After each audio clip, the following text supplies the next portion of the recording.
قرآن مجید سے جو آیت نور میں نے آپ کے سامنے تلاوت کرنے کا شرف حاصل کیا، اس میں اللہ تعالیٰ جل شانہ نے ارشاد فرمایا، اے ایمان والو، تمہارے اوپر روزے فرض کر دیے گئے جس طرح تم سے پہلوں پہ فرض کیے گئے تھے تاکہ تمہیں تقوی ملے۔ الصوم فی اللغت الامساک، روزہ لغت میں رک جانے کو کہتے ہیں۔ جب ہوا کے تیز جھکڑ چلتے چلتے رک جاتے تو اہل عرب کہتے سامت الریح کہ ہوا رک گئی۔ تیز دوڑتا ہوا گھوڑا جب اچانک ٹھہرتا تو وہ کہتے سام الخیل، منہ زور گھوڑا رک گیا۔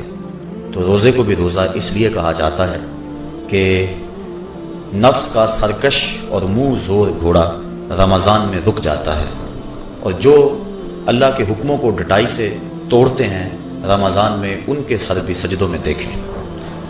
تو اس لیے صوم کو صوم کہا جاتا ہے کہ اس میں انسان گناہوں سے رک جاتا ہے۔ شریعت اسلامیہ میں طلوع فجر ثانی سے غروب آفتاب تک اکل و شرب اور جماع سے قصداً رکے رہنے کو روزہ کہا جاتا ہے۔ روزے کی تاریخ کے حوالے سے علامہ اسماعیل حقی علیہ رحمہ تفسیر روح البیان میں لکھتے ہیں کہ ملک تحمورس ثالث کے دور میں قحط پڑا۔ یہ حضرت آدم علیہ السلام کی اولاد سے تیسرا بادشاہ ہوا ہے۔ تو اس نے اپنی قوم کو حکم دیا کہ وہ ایک وقت کا کھانا کھائیں اور ایک وقت کا کھانا بچا کر قحط زدہ علاقوں میں بھیجیں تاکہ دکھیوں اور مجبوروں کی مدد ہو سکے۔ ملک تحمورس الثالث کے اس حکم کو قوم نے قبول کیا اور ایک وقت کا کھانا بچا کر کے قحط زدہ علاقوں میں بھیجا۔ اس قوم کی یہ ادا اللہ کو پسند آ گئی تو اللہ نے اس کو عبادت قرار دے دیا۔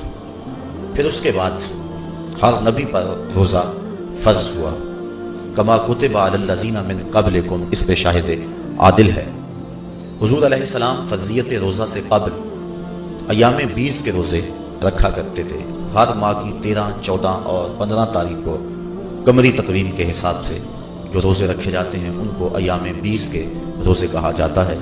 لیکن اس کے بعد پھر عاشورہ کا روزہ حضور نے معمول بنایا، اور اس کو کسی صورت بھی حضور اور صحابہ ترک نہیں کرتے تھے۔ فصام رسول اللہ وامر بصیامہ، حضور نے خود بھی روزہ رکھا اور صحابہ کو بھی حکم دیا کہ یہ روزہ رکھیں۔ لیکن جب سن 2 ہجری کو واقعہ بدر سے 1 مہینہ قبل 17 شعبان المعظم کو جب روزہ فرض کیا گیا تو پھر حکم دے دیا گیا۔ حضرت عائشہ صدیقہ رضی اللہ تعالی عنہ سے روایت ہے کہ فرمایا اب جس کا جی چاہے عاشورے کا روزہ رکھے اور جس کا جی چاہے ترک کر دے، لیکن اس سے قبل وہ روزہ رکھنا امت پر ضروری تھا۔ اب ایام معدودہ یعنی گنتی کے دن، اور وہ 29 یا 30 دن ہیں، ان کے روزے امت پر فرض کر دیے گئے۔ سن 2 ہجری میں روزہ فرض ہوا۔ حضور نے 11 ہجری کو رمضان سے قبل ہی ربیع الاول شریف کے مہینے میں انتقال فرمایا۔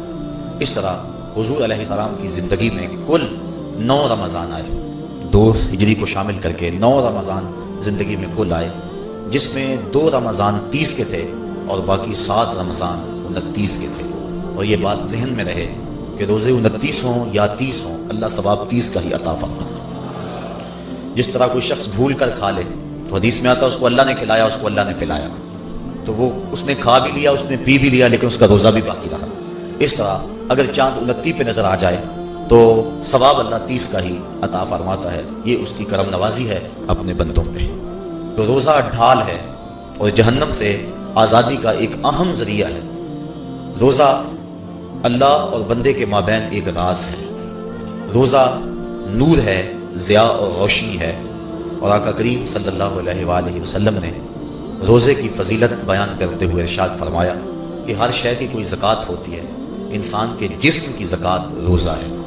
اگر روزہ رکھے گا تو جسم زکوٰۃ ادا کرے گا۔ جس طرح زکوٰۃ سے مال پاک ہوتا ہے، روزے سے جسم پاک ہو جاتا ہے۔ اور روزہ ویسے بھی انسان کے لیے شفا کا پیام ہے۔ فرمایا کہ سحری کھایا کرو، کیونکہ سحری کے کھانے کے اندر بھی اللہ نے برکت رکھی۔ تو یہ ماہ سیام اپنے دامن میں برکتیں لے کر، رحمتیں لے کر نازل ہوتا ہے۔ اس کا پہلا حصہ رحمت، درمیانی حصہ مغفرت اور آخری حصہ جہنم سے آزادی کا مجدہ جاں فضا ہے۔ جو بھوک اور پیاس کاٹی ہے اس کا مقصد رزق بچانا نہیں ہے، بلکہ وَيُزَادُ فِيهِ رِزْقُ الْمُؤْمِنِ، ماہ سیام میں مومن کا رزق بڑھ جاتا ہے۔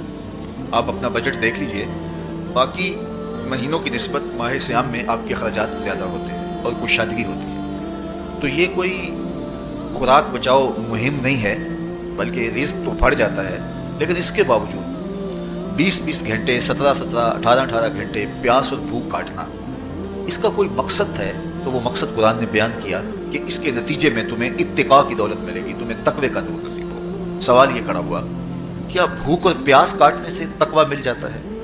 تو اس کو سمجھنے کے لیے ایک مختصر تمہید سمجھنا ہوگی، اور وہ یہ کہ ہمارے دو دشمن ہیں جو ہمیں جادہ مستقیم سے ہٹانے کے لیے دن رات کوشاں ہیں، ایک شیطان اور دوسرا نفس۔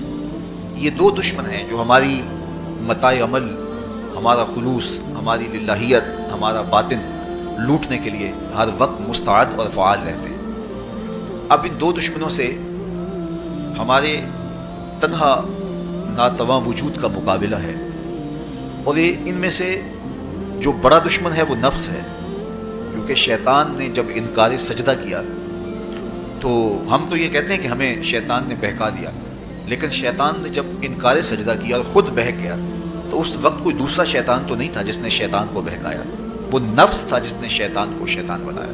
اس نے اندر سے کہا انا خیر منہ، میں بہتر ہوں۔ تو یہ انانیت جو تھی، انا خیر منہ، اس نے اس کو بہکایا۔ تو شیطان کو شیطان بنانے والا نفس ہے، تو نفس شیطان سے بھی بڑا دشمن ہے۔ ایک بزرگ تھے، وہ ساری زندگی اپنی زبان پہ انا کا لفظ نہیں آنے دیتے تھے۔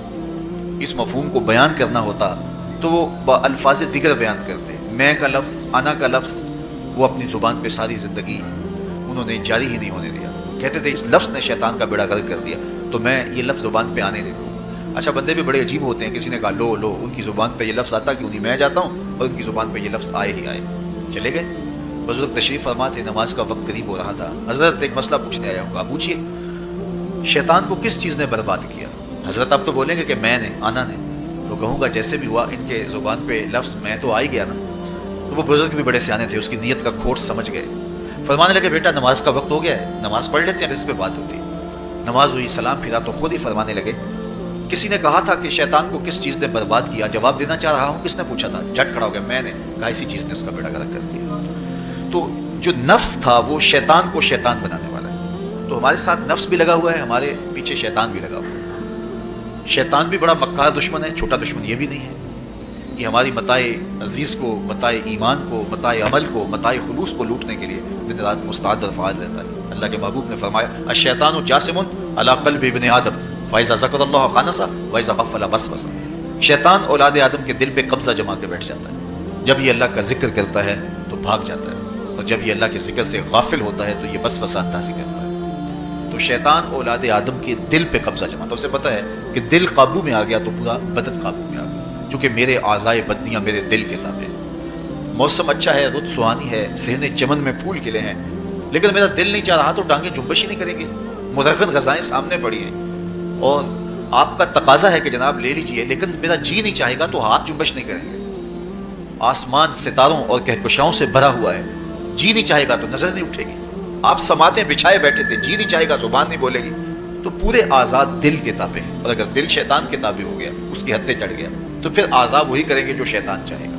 اور اگر یہ دل مالک کی محبت سے سرشار ہوگا تو پھر دل جو چاہے گا وہی اعضاء کریں گے، تو دل اللہ کی نافرمانی کی چاہت ہی پیدا نہیں ہونے دے گا، تو اعضاء بدنیاں کا رخ بھی اللہ کی رضا کے حصول کے لیے ہوگا۔ تو شیطان بھی قبضہ دل پہ جماتا ہے اور دل کو قابو میں کر کے حضرت انسان کا بیڑا غرق کرتا ہے۔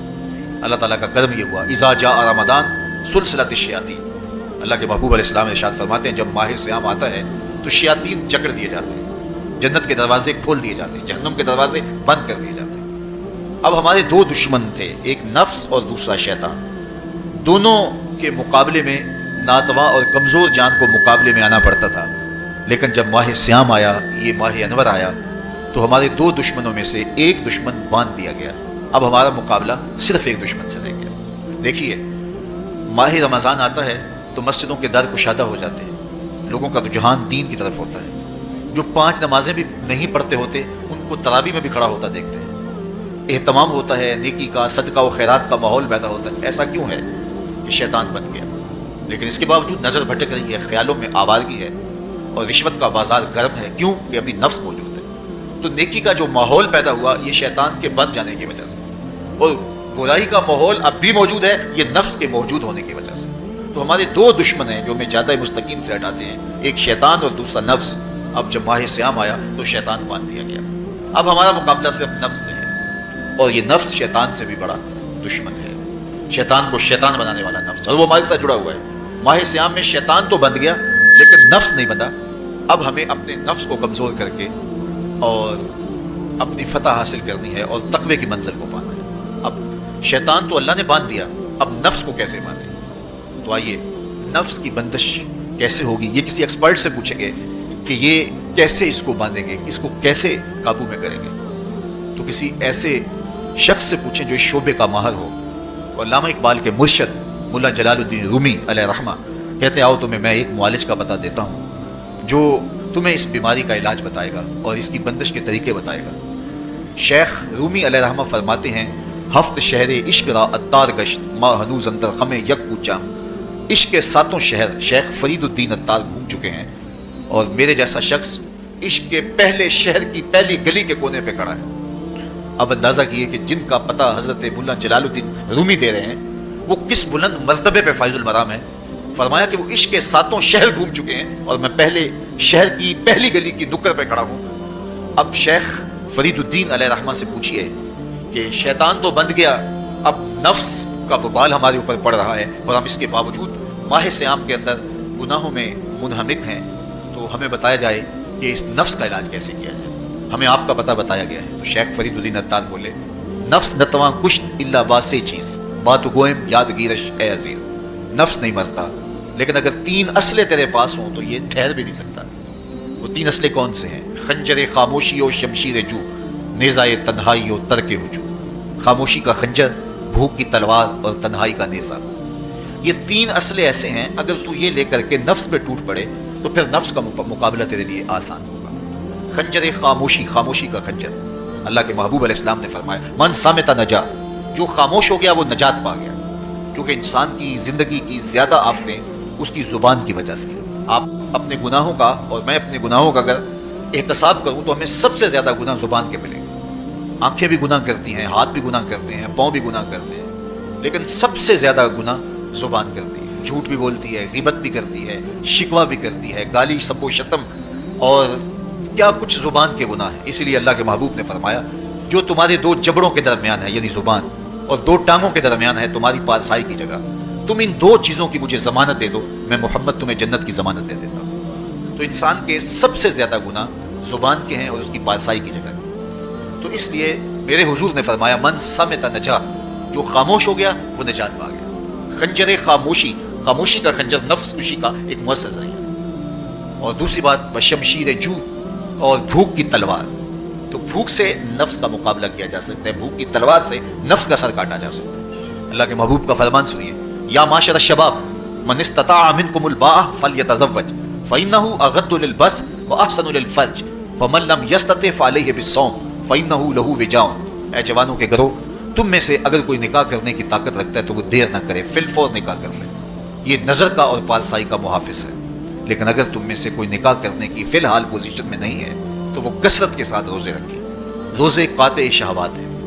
تو بھوک سے نفس کو جو ہے وہ روکا جا سکتا ہے، اس کو لگام ڈالی جا سکتی ہے۔ تیسری بات نیزہ تنہائی، تنہائی کا نیزہ، فرمایا گیا کہ العافیت فی العزلہ، کہ تنہائی کے اندر ہی عافیت۔ جب مجلسوں میں غیبت کی بدبو پھیلتی ہو اور چغلی کا ماحول معاشرے کا جزو لا ینفک بن جائے اور مجالس کے اندر نظروں کی پاکیزگی کا قائم رہنا مشکل ہو جائے اور انسان کی زندگی کے اندر گناہوں کا بہت بڑا سبب مجلسی زندگی ہو تو پھر اس سے تنہائی بہتر ہے۔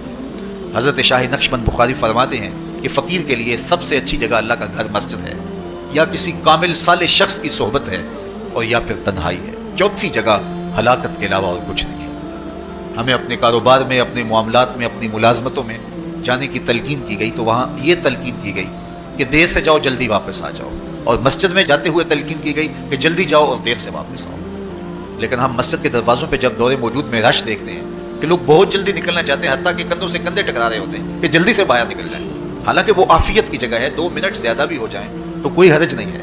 اور ایسے لوگوں کو بھی نکلنے میں جلدی کرتے ہوئے دیکھا ہے کہ لگتا تو یہ تھا کہ شاید انہوں نے کسی ضروری کام پہ جانا ہے، لیکن باہر نکل کے بازار میں پھٹے پہ بیٹھے تھے اور مسجد سے نکلنے کی جلدی بہت تھی.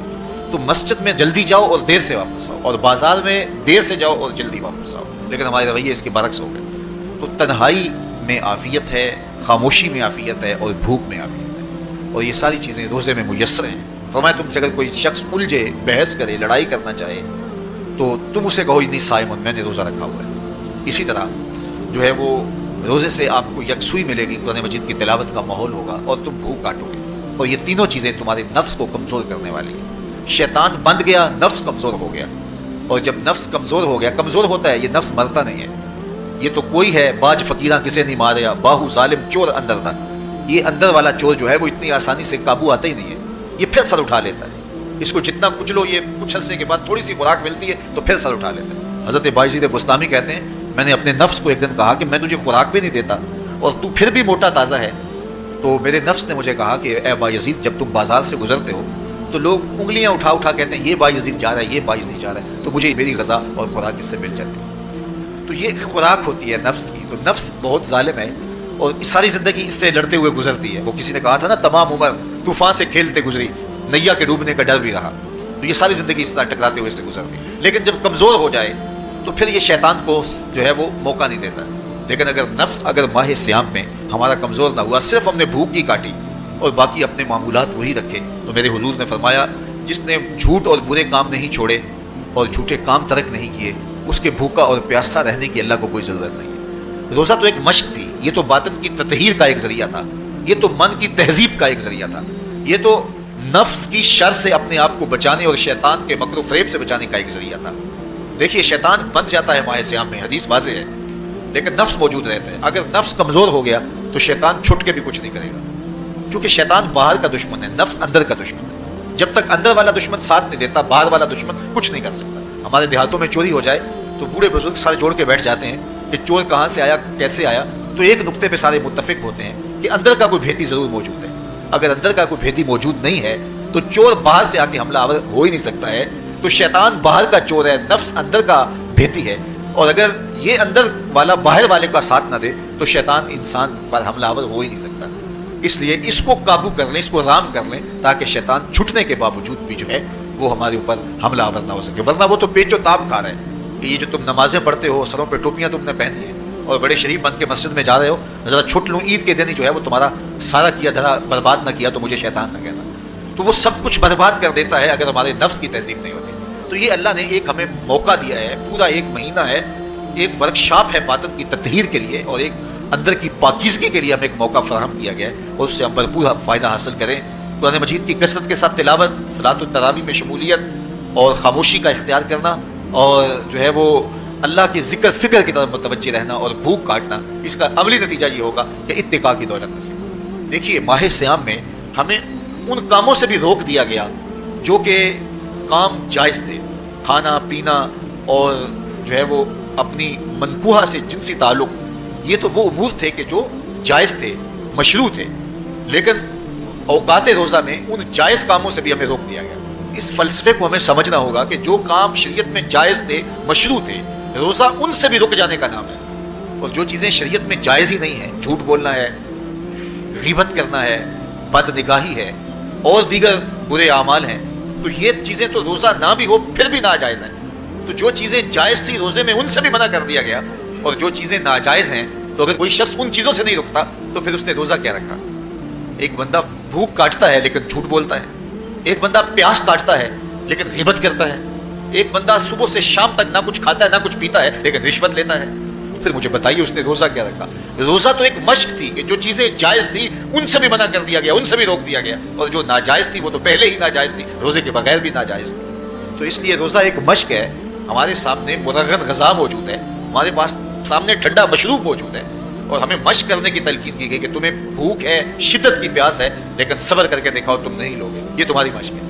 تو پھر جو حرام ہوگا اللہ کی طرف سے ممنوع ہوگا، تو اس کو تم کس طرح لوگے جب تمہاری یہ مشق ہو چکی. لیکن ہم اس مشق کے اندر ہی جب ان سے نہیں رکیں گے تو پھر ہمارا روزہ ہی نہیں ہوگا, پھر بھوک اور پیاس کاٹنے کے علاوہ کچھ نہیں ہوگا. بہت سارے روزہ دار ایسے ہیں جن کا روزہ سوائے بھوک اور پیاس کاٹنے کے کچھ نہیں ہے. اس لیے جن چیزوں سے اللہ نے منع کیا ہے ان سے تو رکنا ہی رکنا ہے. جو چیزیں مشروع ہیں ان سے وقتی طور پہ روکا گیا تو ان سے بھی روک کر کے روزے کی تکمیل